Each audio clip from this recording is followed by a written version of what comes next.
Kung ang paghilom ay katulad ng paglipas ng araw sa kalendaryo, ibig kong iwan ang lahat kahapon.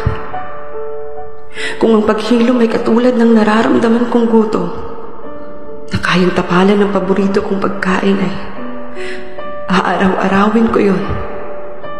Mahirap palang paghilumin ang sugat na hindi ko magaling. Maging mga peklat na ibig kong mabura ay nananatili pa rin. Inakala kong hindi ko na mararamdaman ang sakit ng kabiguang idinulot sa akin ng nakaraan.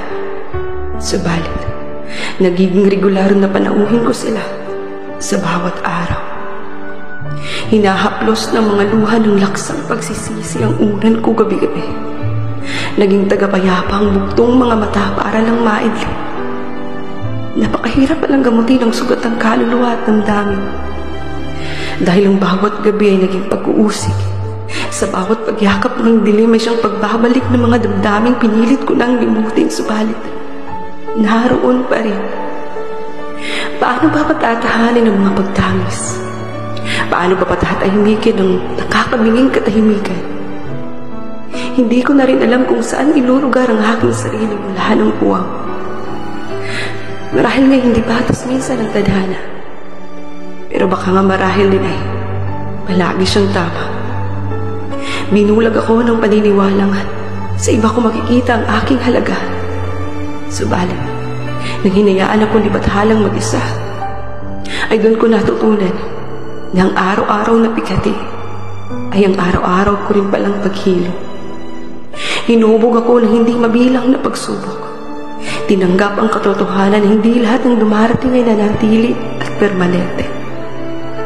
Dumating lang sila para mag-iwan ng aral at magagandang alaala. Naging dapat ang hindi. Natutunan kong hindi ko alam. Maaring ang muling pagtitiwala ay pahirapan. Ngunit kahit papaano ay alam ko na ang aking kahulugan. Ang mga sugat ay hindi naging kahinaan. Naging palamuti ang mga ito bilang bakas ng pagkikipaglaban. Mahirap kapin ang sariling kalungkutan. Pero kapag napagtagumpayan, ay doon mong mapagtatanto na higit kang mahalaga kaysa inaakala mo. Wala sa iba ang magiging kabuuan mo, kundi na sa kung paano mo bibigyan ng halaga at piliin din minsan ang sarili mo. Hindi rin kahinaan ang pagluha at minsan makaramdam at masasabing hindi mo na kaya.